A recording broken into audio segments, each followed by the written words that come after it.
It's week number 3 of the Porsche Esports Super Cup Global Open Qualifiers, and after the disappointment of week 2 at Sebring where I fell down the overall standings, I was looking to bounce back at Suzuka with some strong performances and try and claw back those lost positions. Of course, these races once again pose a huge challenge for me with tough competition and limited opportunities. Let's see how we deal with the pressure and jump into race number 1. So here we are in race number 1 qualifying, and as we have learned from the 2 previous rounds, qualifying is essential in these esports qualifier races to get yourself into a top position.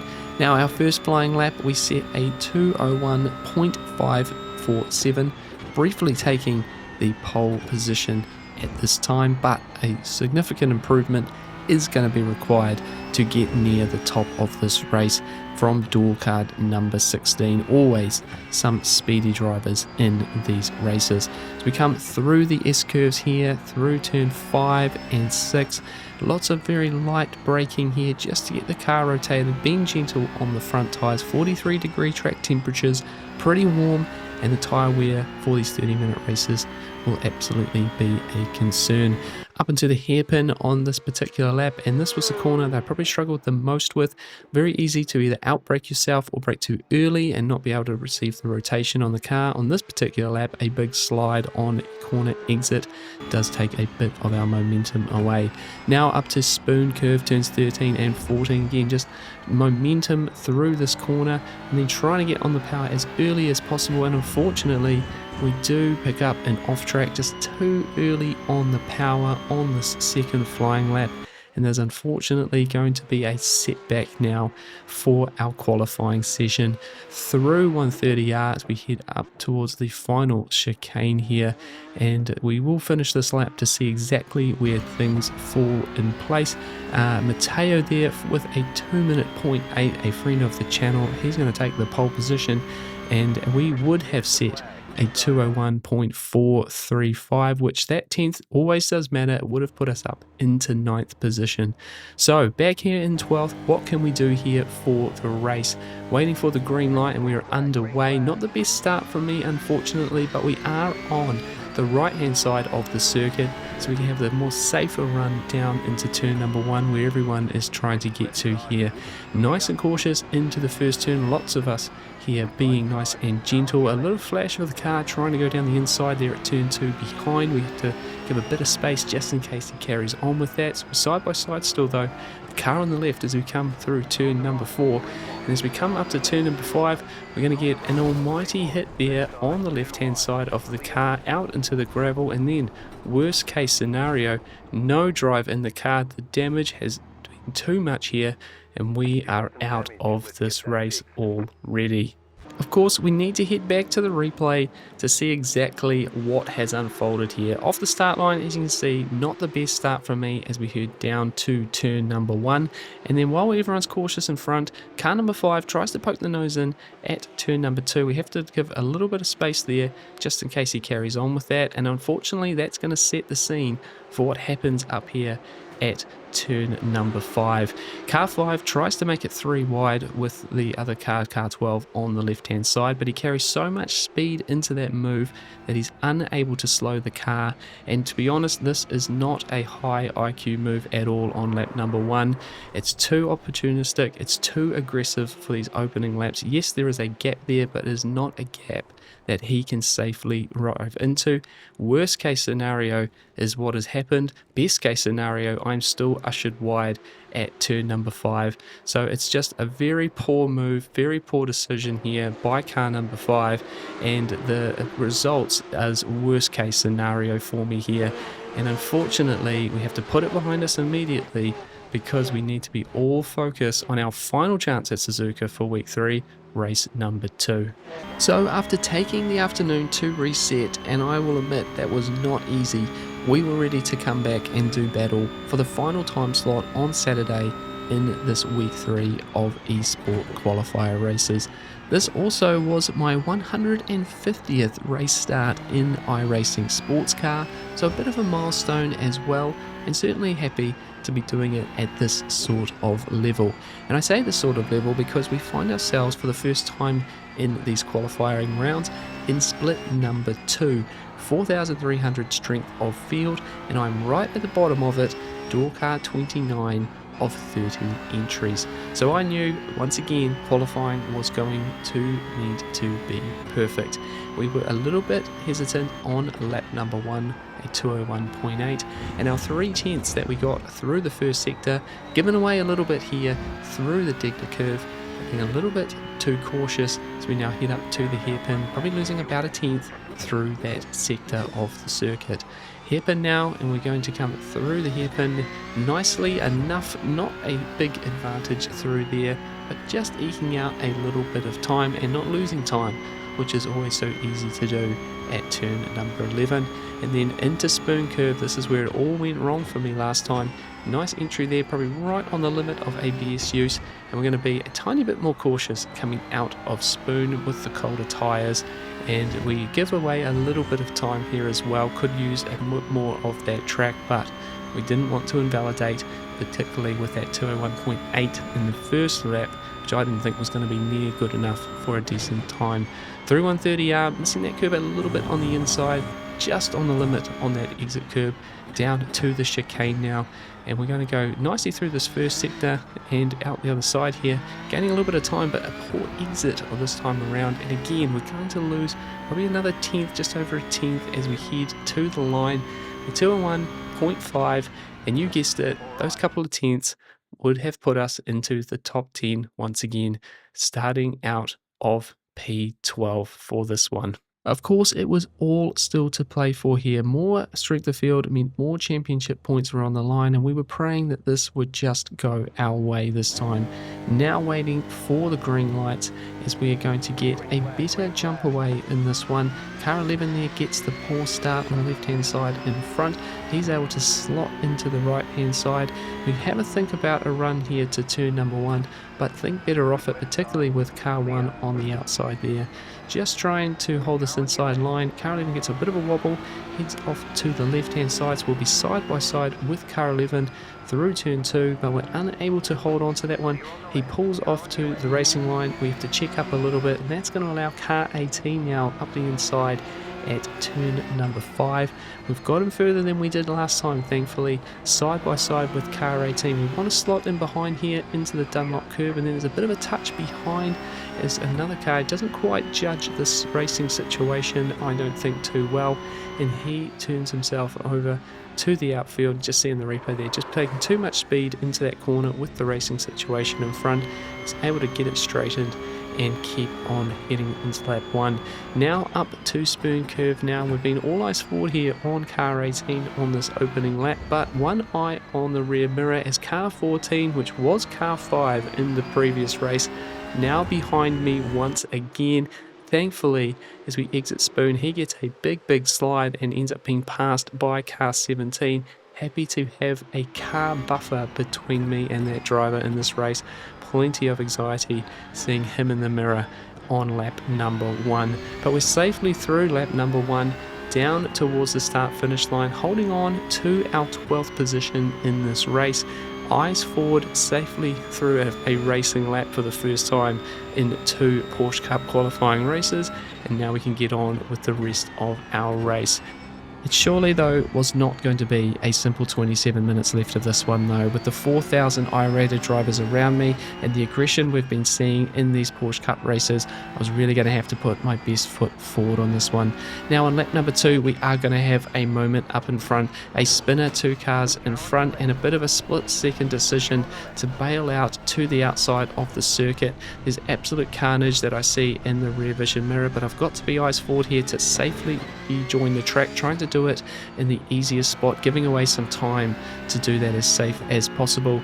Car 21 right behind me as we come out of Dunlop curve, but we have managed to get out of that one relatively unscathed, although losing a few places. Unfortunately, that moment did not go so well for some of my competitors. Car 18 here going around the outside like I did, but getting a secondary contact there with car 15 not holding the brakes, ending up in the middle of the circuit, and 3 more cars make contact. Big damage for those cars. Now a few cars back you can see that there was definitely space down the inside. I was just too close to my competitors in front to safely get down the inside there, and while taking the grass, losing a few positions, a lot better than picking up any significant damage.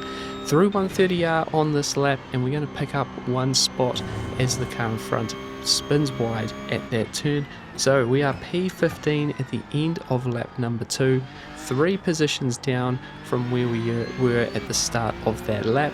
1.5 seconds to the car in front, 1.5 seconds to the car behind, a chance to reset and carry on pushing for a bit of a recovery here. Now for the next few laps, it was just about trying to be consistent and as quick as possible through this next phase. We had car 28 behind us, who was a tiny bit faster than we were, but we were just the same amount catching car 24 ahead of us. Over the next number of laps, we were just about getting into the slipstream range of that car 24, and that was going to set us up for our next battle in this race. With 13 minutes of this race to go, it's taken us about 6-7 laps to get to this position. We were finally going to have a chance to try and take this next spot in this race. Coming down the front straight now in the slipstream of car 24, slightly better exit from myself. We're now going to be looking at turn number 1 for a chance to overtake. 24 goes to the inside, and we're going to try and cut underneath here, but he's slowed the car up enough to have that inside line. We have to brake and get out of that one, but definitely an opportunity there. Not quite able to get it done on lap number 9. We continue to put the pressure on during lap number 9 as we come down towards 130R, moving left and right to try and break the toe a little bit. Scary to go through here flat out with the car in front, not as much practice with that one. He's just about on the edge of things, almost losing it in fact on corner exit, but we're now trying to set things up here for the front straight. A little bit of a wiggle there on corner exit as we head out of the chicane, so it's going to be another opportunity here for a run down the front straight once again. It's a better run this time, so we're going to have to force a move here. Car 24 defends a bit earlier, we move over to get him more to the inside, and now round the outside at turn number 1. Got space given, and we check the car up, now trying to get underneath here, just about able to do it with a bit of momentum. Little 0x contact there, not too bad, and then around the outside at turn number 3, getting the move done. Really well orchestrated there. The reaction says it all. We're really happy about this one. Let's look back at it on the replay here. Big run down the front straight. Car 24 commits early to the inside here to defend. We cut back to the outside, the racing line, round the outside at turn number 1. We can sense that he's going to go a bit deep here. Just checking the car up. Don't actually make the apex at all, but we still get just up underneath enough. And then alongside with the nose in front into turn number 3, he backs out of that, and we're able to gain one more place. Now on the next lap, car 28 does get a run as well, and car 24 does not defend, which is a shame for my race because I was quite keen to put a bit of time into that car while he was hopefully stuck behind 24. You can see a bit of a touch there, unfortunately, as car 24 turned down at turn 1, and then we get a yellow flag because it's car number 6 who's had a bit of a moment covering in front of us, and that was perfect for this point of the race. Someone just in front of us now to chase someone who's got a bit of speed as a 5000 I-rated driver, and hopefully that would allow us to push on a chase mode and continue to set these quick lap times. A lap later, and the race was going to continue to come back towards us a little bit. Car number 12 having a bit of a bumper cars moment there with another driver, and he is going to find himself recovering just in front of us, just like the last lap, as we come out of turn number 5. Now that meant that once again we had some drivers directly in front of us, and then again a couple more just in front of them as well. The top 10 was in sight with just a few laps of this race still to go, and I've been trying really hard to look after my tyres as best as I could, and with obviously some of the moments these drivers have had in front and the amount of battling that they had been doing, potentially we had a small tyre advantage, and we could potentially have a bit more pace on these drivers for the rest of this race. Through the hairpin now, and we were just starting to get a sense that those front tyres were starting to protest a little bit with 6 minutes left to go, and that essentially meant you just had to change your driving style just a tiny bit, a little bit more patience, really hit your braking markers and not overdrive the car. That's certainly something that I'd been struggling with recently in a number of categories, pushing a little bit too hard to find extra pace. These cup cars do not like that, and I was doing a much better job in this race, just hitting my markers, being a little bit more cautious, although we do get a bit of a curb strike there really as we get out of the final chicane, losing a little bit of a time. So again, we just had to reset now for the last couple of laps, hit our markers, do our best laps, and see if we couldn't find ourselves with an opportunity. Through the deckness now with 2 laps to go, and we're doing a better job of it. 1.5 tenths up on our best lap to this point of the race. Again, with those tyres going away, this was all about the low fuel, doing what we could with the tyre, and it was starting to work. I was starting to get a real sense of what this cup car was enjoying at this point of the race. Through Spoon Corner, and we're really starting to nail this one now. Still with that pressure from behind though, so I really had to be driving my best, just about holding on to this group of cars in front, but a second back wasn't going to get us in the slipstream, wasn't going to get us an opportunity for a pass as we come through the last corner to take the white flag. There's one more lap to go. Now we do come in fact to set our fastest lap of the race. A good exit on that particular corner gave us a tiny bit of margin to car 28 behind, so a little bit of pressure off as we start this final lap. And again, we can see the top 10, it's right there. Got to admit that without that second lap moment, having to take the grass, even the 2 tenths that I could have found in qualifying, so many what ifs in these races, but a top 10 was possible. Considering the strength of field, I cannot be disappointed with that, but we've got to try and finish this race off, see if we cannot pick up a spot or 2. Again, trying to put this car that is now really screaming on its front tyres, coming through the S curves, so grip limited, but still we're just about finding pace, just about finding that limit. 8 tenths of a second to the next car in front through the first techno, right on the limit there as well. I'm really happy with this lap so far. We was a little bit out of Deckner 2, coming up to that crucial hairpin. Hard into the brakes in this section, right there on the ABS limit, just about getting it turned in. A nice exit, gaining a tiny bit of time on those cars in front. We really need them to start battling now into Spoon Corner, into the final corners, if we're going to have any opportunity here. Don't want to miss my braking marker coming up to Spoon a bit before that little escape road there, right to the outside limit there. The cars in front taking a lot more line, actually wide there for car 12 into the back straight. We just about get it right. We're a little bit up, so we're right there once again on our fastest lap of the race. We put a bit of time into the car behind as well, so we can be a little bit more cautious through this final sector here as we get to no real opportunity at 7 tenths of a second to get an opportunity into the chicane. So we're going to come to the chicane now to finish off this race. A big gaggle of cars. Again, so many what ifs, but to be honest, I was just quite happy to get to the end of this race. In fact, we're going to come across the line to set an equal best fastest lap of the race. A nice strong finish for me despite that one moment which cost me a bunch of positions, but like I said, just happy, relieved to get through one of these cup qualifier races in week number 3. So it's another tough week for me in these Porsche Esports qualifier races. Although I was happy with how I bounced back in race number 2, I couldn't help but think what might have been if things had gone slightly more my way. Despite that, our championship total now reaches 390 championship points. That elevates me in the overall standings to 140th, and we move up 4 spots in our region, Asia Pacific, to 25th place. Incredibly, we are still in the running to qualify for the next round of this eSport Championship, so it's all to play for in the final week at the Nürburgring GP circuit. Now guys, let me know in the comments what you thought of those races and how I got on. Did you enjoy them? Give this video a big thumbs up. And if you want to see how this series ends in week 4 and if we're able to qualify for the regional finals, then make sure you are subscribed to the channel. A huge thank you for watching to the end here. I'm very excited to show you what happens in the coming week and very excited to see how things end up for me. Race hard, stay positive. We'll see you again in the next one. Cheers.